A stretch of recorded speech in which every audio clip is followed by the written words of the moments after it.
शुभ करते करते शुभ बंध का भेदन हो जाता है और उसका फल भी उसको झलकने लगता है। श्रेष्ठ काम करेगा। आप दर्पण में चेहरा देखिए आप अपना, नहीं कोई कैमरे वाले से फोटो खिंचवा लीजिए। प्रसन्नता का फोटो अलग झलकता है और रोने का फोटो अलग झलकता है। विकारों की तस्वीरें अलग आ जाती। बोले दर्पण के सामने स्वयं जाकर खड़े हो जाओ, अच्छा काम करके आए तुमको स्वयं का चेहरा आपको आकर्षित लगेगा, और अशुभ करके आए ना तो स्वयं का चेहरा ही आप देखना पसंद नहीं करेंगे। ओह, 4 लोगों ने अशुभ किया हो एक साथ, तुम चारों से कहना मेरे एक दूसरे चेहरा देखो, पाप करने के पहले और पाप करने के बाद। ओहो, पाप करने के पूर्व, पाप करने के पश्चात। डॉक्टर अभय भाई स्वयं की पत्नी से कहना मेरा चेहरा देखो कैसा है, मित्र कह देगी स्वामी वो चमक नहीं है जो पहले थी।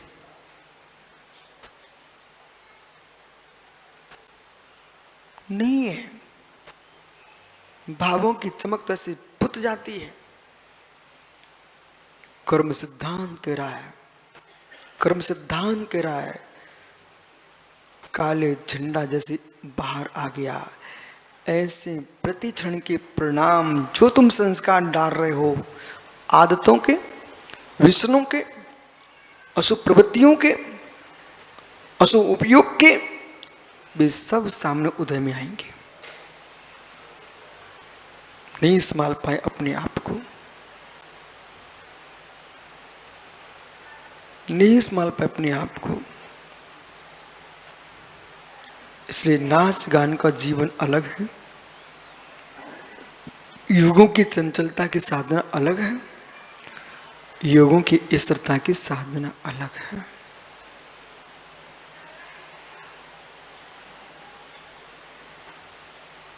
योगों की स्थिरता की साधना अलग है। और दादा रतनलाल जी हमको साधना साधना ही नहीं करते रहना है, साधना के भीतर आनंद भी लूटना है। जैसे कोई व्यक्ति को लघु शंका लगे, वो व्यक्ति कहे भैया चलना है क्या, वजन बहुत हो रहा खाली करिया है, वजन बहुत हो रहा खाली करिया है, तो मित्र जैसे तुम्हें लघु शंका खाली करने के लिए ले जाए कोई, ऐसे कहे भैया वजन बहुत हो गया कर्मों का, मुनि बनने चलने का, मुनि बनने चलने क्या, ऐसे परिणाम बने गणेशी लाल जी तो मित्र बना लेना। व्यक्ति को सोच की बाधा हो, लघु शंका की बाधा हो, तुरंत देखता कहीं स्थान मिल जाए, कहीं स्थान मिल जाए, क्षण भी नहीं रुकना चाह रहा है, कहीं स्थान मिल जाए। ऐसे मित्र आपको जिस दिन कर्मों का भजन लगेगा उस दिन एक मिनट भी नहीं रुकोगे कि मैं गृहस्थी में रहूं। जितने लोग आनंद लूट रहे हैं संसार में, रवि बेटा उनको अभी भजन नहीं लग रहा, उनके मल से पेट नहीं पिरा रहे। आपकी भाषा बोल रहा हूं मैं। बुंदेलखंड में कहने लगत महेंद्र भैया बोले पेट पिरा रहा हो, एन पेट पिरा रहा हो, काहे पिरा रहा हो, बोले तनक जाने हैं। ओहो परमेश्वर हरो, अबे तक तुम्हारा पेट नहीं पिराओ कर्मन से कि भगवान बनने हैं, पेट पिरा रहा है। वो भोले का तो कड़ो जा रहा हो पूरा बाहर, बेचारे को पिरा ही नहीं रहा है।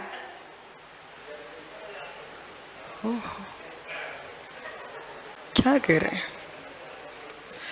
तो वो जो क्षण भर की पर्याय है, परिणामों की पर्याय है। सौरभ जगत की कोई मम्मी पापा वो कर्म ठीक नहीं कर पाएंगे बेटा। बराबर बोले सारस्वत सागर जी। ओहो,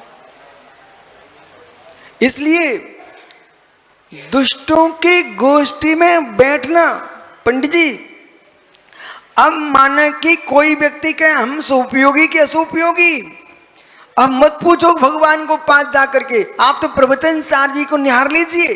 श्री प्रवचन सार जी ग्रंथ में श्रीमद आचार्य कुंद कुंद देव लिख रहे हैं, जो पुरुष दुष्टों की गोष्ठी में वो बैठता है, विषय कसाय में तीव्र राग रखता है, वो जीव अशुभ उपयोगी है, ये उपादान का परिणमन है। मूल विषय को मत भूलना। एक उपादान कई का रूपणत होता है, ये मैं कह रहा हूं, इस पर ध्यान दीजिए। तो अशुभ उपयोग में कौन गया? तन्मय कौन गया? बालक। दुष्टों की गोष्ठी में बैठना अशुभ उपयोग है। अब बोला इनको खुद अलग से समझाना पड़ेगा। तन्मय भाई थोड़े संवेदनशील आदमी, पीयूष हुए, कहां गए भाई? मैं संवेदनशील लोगों को अलग से समझाना पड़ता है, मालूम? अलग से बोले मोहल्ला बहुत संवेदनशील है। तो बेटा आप सुनिए ध्यान से, जब संवेदनशील नगर होते, संवेदनशील मोहल्ले होते, तो विशेष काम होता तो भारत सरकार सबसे पहले वहीं सेना लगाती है। तो बालक संवेदनशील मोहल्ला, सुन मेरी बात को। हमने कहा सुब्रत सागरी पीयूष भैया से, दुष्टों की गोष्ठी में बैठने से असुपयोग होता है। इनने सुन लिया, और जैसे सुना अब इनको दुष्टों के प्रति दुष्ट भाव आने लगे। बोले इन लोगों के पास नहीं बैठना हमको, इन लोगों के पास नहीं बैठना हमको। डॉक्टर अवैस भैया मित्र, इन लोगों के साथ नहीं रहना मुझे। अब तुम्हें ये पता ही नहीं है कि असुपयोग होता कौन सी वस्तु है। अब इनको दिमाग लगाना पड़ेगा। संवेदनशील मोहल्ला है ना, इसलिए अब सुनिए ध्यान से। यदि आपसे हमने कहा कि मालूम तुम भोले के साथ मत बैठना, बहुत पेट बड़ा उसका, तुम दब जाओगे। अब ये हमने क्यों कहा कि भाई उसके पेट से तुम दूर रहो, रक्षा करने के लिए। कोई वृक्ष है, बोला वृक्ष है, वो कमजोर वृक्ष था, 1000 वर्ष पुराना था, तूफान चल रहा था। हमने उनसे कहा कि हो सकता है आप लोगों को मालूम हो, एक बार अपन लोग बिहार कर रहे थे, आधा किलोमीटर नहीं चल पाए, इतना तेज तूफान की बगल में खड़ा पुरुष नहीं दिख रहा था, याद है आपको? तो आप वहां से वापस लौट के एक छोटे से टपरा था, वहां पर आप लोग सब रुके हुए थे, याद है आपको? उसमें पार्टी आस्तिक सागजी लगवाती थी, ठीक है? अब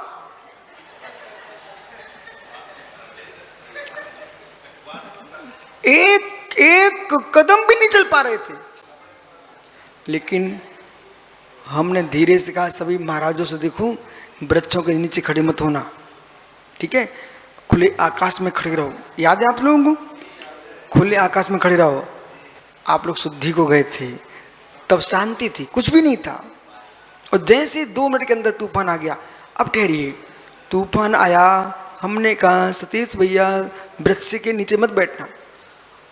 यहां तक तो ठीक था, यहां तक ठीक था। अब सतीश भैया के मन में क्या प्रारंभ हुआ, ये वृक्ष ही नहीं होना चाहिए था, तो कम से कम ये डर तो नहीं रहता। अरे भगवान, वृक्ष पहले से हट जाते तो कम से कम हम तूफान में हमें ये सिर पे फूटने का डर तो नहीं होता। उनको वृक्ष के प्रति इतनी ईर्ष्या भर गई, मालूम चला कि तूफान जितना खतरनाक नहीं था, उतना भीतर तूफान पर आ गया। पकड़ो निर्मल भैया, ये रहस्य अंदर का चल रहा है। अब माना कि ऐसे हमने कहा पीयूष भाई विदिशा दूर है ना भोले से, ठीक ऐसा बोला। बोली अच्छा, गुरुजी ने कहा था भोले से दूर रहना, बिल्कुल दूर रहना। अब जैसे ही भोला दिखे, बोली ये आ गया, देखो दूर रहना अपन को। मालूम भोला समझाया क्या था? दुष्टों की गोष्ठी में नहीं बैठना। अब दुष्टों की गोष्ठी में नहीं बैठना तो आपको अपने परिणामों की रक्षा करना थी। आप वहां जाते नहीं, तो यहां तो ठीक था। अब तुमको जो हर आदमी दुष्ट दिखने लग गया, और दिखते दिखते ईर्ष्या आने लगी, इन लोगों के पास बैठे नहीं है। अब तुम पकड़ो करणान योग से, मालूम चला दुष्टों की गोष्ठी में बैठने गए, तब तो असुपयोग नहीं बना पाए, लेकिन दुष्टों का नाम सुनते ही असुपयोग में चले गए।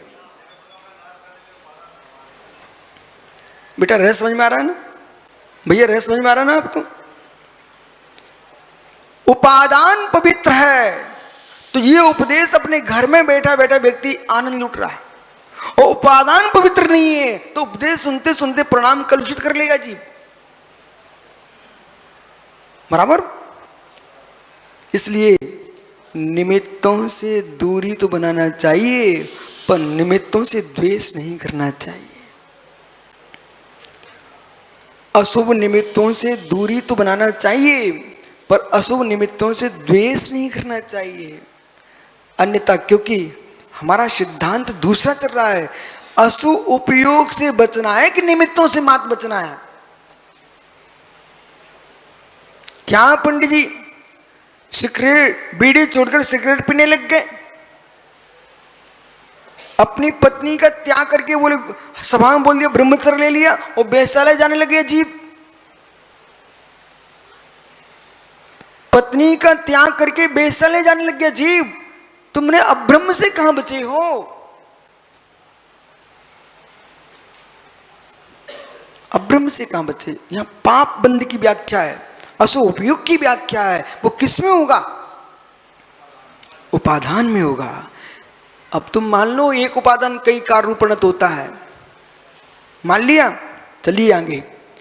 अशुभ उपयोग से बचना है तो अशुभ के साधनों के प्रति भी तन में अशुभ नहीं सोचना पड़ेगा बेटा। हो सकता है सांप को दूध पिलाओगे वो अपनी शांति में जीने लग जाए। दूसरा लक्ष्य, दूसरा पक्ष निर्विष नहीं होगा, आप ऐसा कहना चाह रहे हो, कोई बात नहीं है। लेकिन पेट भूखा है, वो चूहों को निगल रहा था, चूहे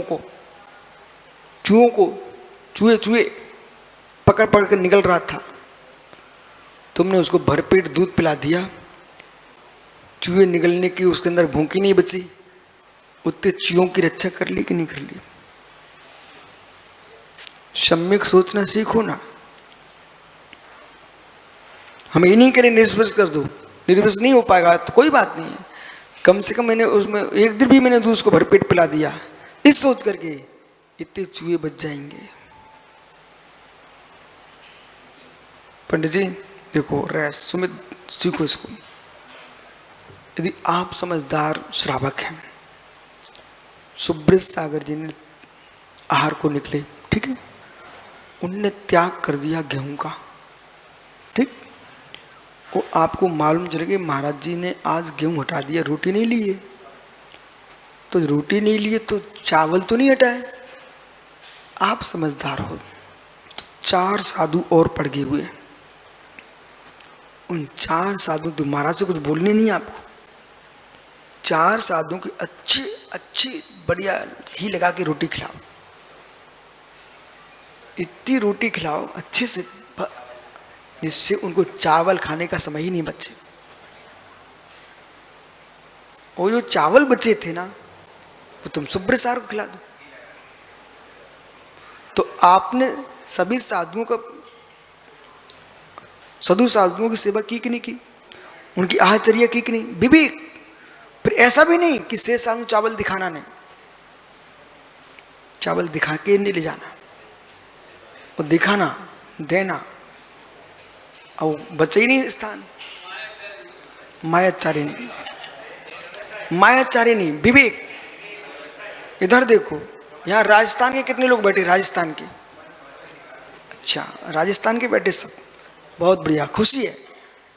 मालूम ऊंट कितना पानी पीता है? 1 सप्ताह का पानी पी लेता है।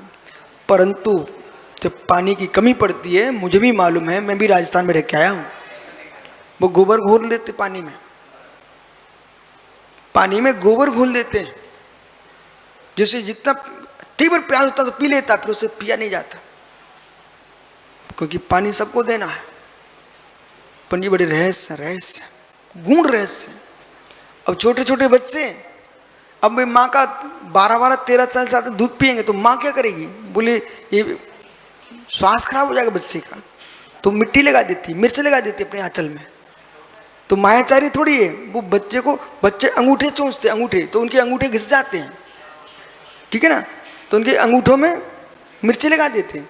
अब लगता है ऐसा, यहां पर अभिप्राय देखना चाहिए, बंद अभिप्राय देखना चाहिए। आप लगता कि आप तो मीमांसा अच्छे से नहीं पढ़े हो। दोस्तों जी, कुछ लोगों का अभिप्राय है किसी को सुख देंगे तो पुण्य का बंद होगा, तो दुख देंगे तो पाप का बंध होगा। कुछ ऐसे सोचने वाले लोग हैं, कुछ ऐसे सोचते हैं जितना दुख देंगे तो पुण्य का बंध होगा, सुख देंगे तो पाप का बंध होगा। इन लोगों को भी ज्ञान नहीं है तत्व का। यदि किस दुख देने से बंद होता मालूम, तो संप्रदाय जगत में भी अपने हाथ में कोड़े लेके मारते रहते हैं, चमीटे मारते रहते हैं। बोले क्यों मारते? बोले दुखी होंगे उतना पुण्य बंद होगा।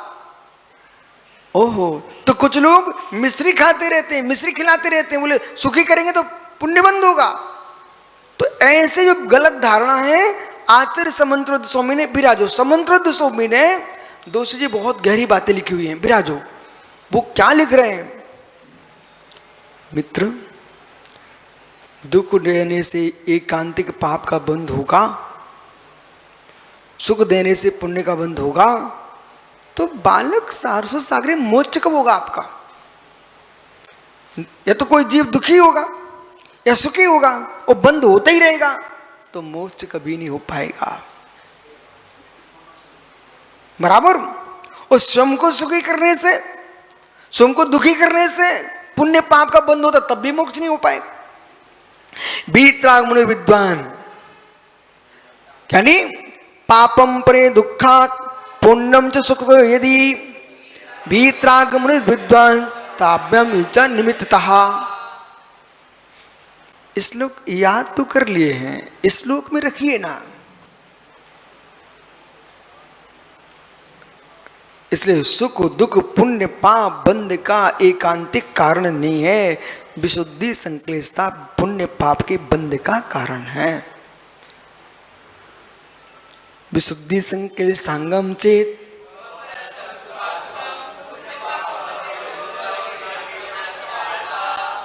आइए, शील का पालन करना, उपवास करना, देवसा गुरु की सेवा करना, प्रवचन सार जी में लिख रहे हैं, इससे पुण्य शुभ उपयोग का लक्षण है बहिरंग।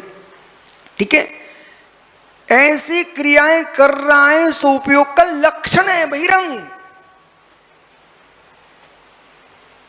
उपादान एक है, एक उपादान एक ही भव में तिरु बदला कि नहीं पंडित जी? बदला, इसलिए उपादान बदलता है। जो बदलाहट हुई है वह कार्य है, जो बदला है वो कार्य है, और जिससे बदला है वो कारण है। ठीक, चलिए शुद्धोपयोग के पास चलते हैं। सुविधि 35 संयम तो विगतिरा गोया समणु सु दुखो भड़ंत सुदो गोती।